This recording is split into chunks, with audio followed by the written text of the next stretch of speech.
तो आपका शहर आपकी खबर में मैं आपके साथ खुशबू खान और बुलेटिन की शुरुआत में हम सबसे पहले बात करें। राजस्थान में कुछ महीनों बाद चुनाव है, ऐसे में चुनावी बिसात बिछनी शुरू हो चुकी है और पार्टियों ने अपनी पूरी ताकत के साथ कद्दावर नेताओं को भी चुनावी रण में उतार दिया है। इन सब के बीच अब कुछ ऐसे चेहरे हैं जिनकी चुनावी मैदान में उतरने को लेकर काफी चर्चा है, तो वही कई ऐसे चेहरे हैं जिनके चुनाव में उतरने को लेकर जनता में भी काफी उत्साह नजर आ रहा है। ऐसे ही एक नेता है महावीर राका, जिनको लेकर बीकानेर पूर्व और बीकानेर पश्चिम दोनों सीटों में से एक पर भाजपा की ओर से उतरने की चर्चा जोरों पर है और एक सामान्य कार्यकर्ता से अपना शुरू करने वाले सफर के बाद महावीर राका समाजसेवी और सफल राजनेता के तौर पर उभर कर सामने आए हैं। इस पर रिपोर्ट में दिखाते हैं।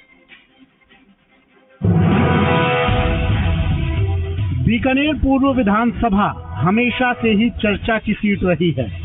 हालांकि 2008 में परिसीमन के बाद से यहां कांग्रेस ने एक भी जीत दर्ज नहीं की है। हमेशा से ही बीजेपी का इस पर कब्जा रहा है। ऐसे में बीजेपी में कुछ ऐसे बड़े चेहरे हैं जिनके चुनाव लड़ने की चर्चा इस सीट पर दिखाई दी है, लेकिन सबसे प्रबल और मजबूत दावेदार के तौर पर जिस चेहरे की बात कर रहे हैं वो है बीजेपी नेता और यूआईटी के पूर्व चेयरमैन महावीर राका। महावीर राका के सरोकार कोरोना काल में महावीर राका ने जमकर की जनसेवा। जब लोगों को अपने घरों से बाहर निकलने में लगता था डर, तब राका ने अपनी टीम बनाकर घर घर तक पहुंचाई मदद। चाहे ऑक्सीजन की व्यवस्था करना हो या दवा की मदद, जरूरतमंद और गरीबों के लिए की भोजन की व्यवस्था। कोरोना काल में महावीर राका ने शुरू किया ऑक्सीजन बैंक। आज भी ये ऑक्सीजन बैंक आम जन की कर रहा है मदद। यूं तो महावीर राका शुरुआत से ही जनसेवा करते आए हैं, लेकिन कोरोना काल में की गई जनसेवा ने उन्हें आम जन के बीच मशहूर कर दिया। यही कारण है कि आज जनता भी चाहती है कि राका जैसा जनसेवक उनका विधायक बन जाए। महावीर राका का राजनीतिक सफर 1970 में जन्मे महावीर राका शुरू से ही आरएसएस से जुड़े रहे। 1999 में महावीर राका ने बीजेपी की सदस्यता ग्रहण की। 2003 में बीजेपी में व्यापार प्रकोष्ठ के बने जिलाध्यक्ष। 2006 से 2013 तक रहे बीजेपी के कोषाध्यक्ष। 2014 में निगम चुनाव की संचालन समिति के बने सदस्य। राजस्थान गौरव यात्रा 2018 के रहे चित्तौड़गढ़ प्रभारी। बीकानेर संभाग समर्पण निधि अभियान के रहे समन्वयक। नगर निकाय चुनाव करणपुर 2020 में रहे प्रभारी। श्रीगंगानगर पंचायत चुनाव 2020 में प्रभारी रहे राका। सुराज संकल्प यात्रा में भी संभाली प्रभारी की जिम्मेदारी। कई छात्र संघ चुनाव में भी महावीर राका ने किया नेतृत्व। 2016 में बीकानेर यूआईटी के चेयरमैन बने महावीर राका। इस बड़ी नियुक्ति के बाद राका राजनीतिक तौर पर एक बड़े चेहरे के रूप में सामने आए। इसके बाद राका ने पीछे मुड़कर नहीं देखा और आज एक वरिष्ठ बीजेपी नेता और समाज सेवी के तौर पर अलग पहचान बना चुके हैं। बीकानेर की राजनीति का सबसे बड़ा मुद्दा रही सूरसागर झील बारिश के चलते खराब हो गई, लेकिन यूआईटी चेयरमैन के पद पर रहते हुए महावीर राका ने महज 15 दिनों में उसकी काया पलट कर दी। इसके बाद महावीर राका की कार्यप्रणाली को जनता ने खूब सराहा। राका की अपनी एक टीम है जो सामाजिक तौर पर भी बेहद एक्टिव है। वे रामलाल सूरज देवी राका चैरिटेबल ट्रस्ट के माध्यम से भी सेवा कार्यों में लगे रहते हैं।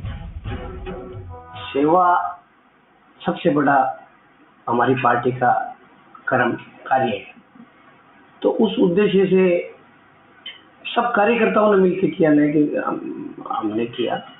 हमारे लगभग 101 कार्यकर्ता ऐसे थे जिनके पास बने हुए थे। जब घर से लोग बाहर नहीं निकलते थे तब वो सब यहाँ आते थे और अपने अपने अलग अलग ड्यूटी अलग अलग कार्यों में सब निभा रहे थे।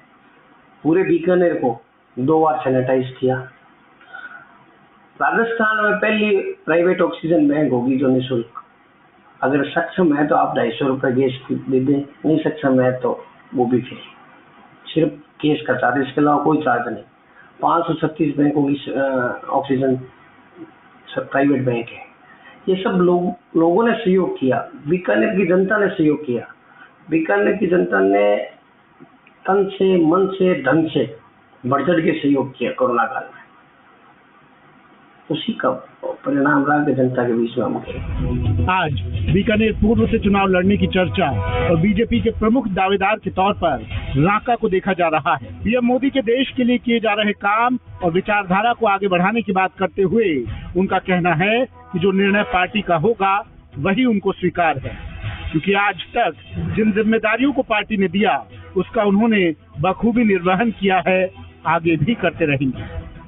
हमारे भारतीय जनता पार्टी में खुद कुछ नहीं होता, पार्टी जो निर्णय करती है, पार्टी समय समय पे जिम्मेवारी दी है वो हमने निभाई है। अगर पार्टी कोई जिम्मेवारी देगी, जो देगी वो निभाएगी, जिसको देगी उसके साथ रहेगी। हालांकि चुनाव लड़ने के सवाल पर कहा कि पिछले 5 साल में बीकानेर पूर्व जितनी तरक्की करना चाहिए था वैसा नहीं कर पाया है।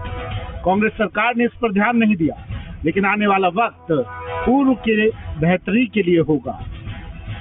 अब देखो, बड़े शहरों में जाके आप जोधपुर चले जाओ, जयपुर चले जाओ, अजमेर चले जाओ, बीकानेर मतलब बहुत पीछे रहा है।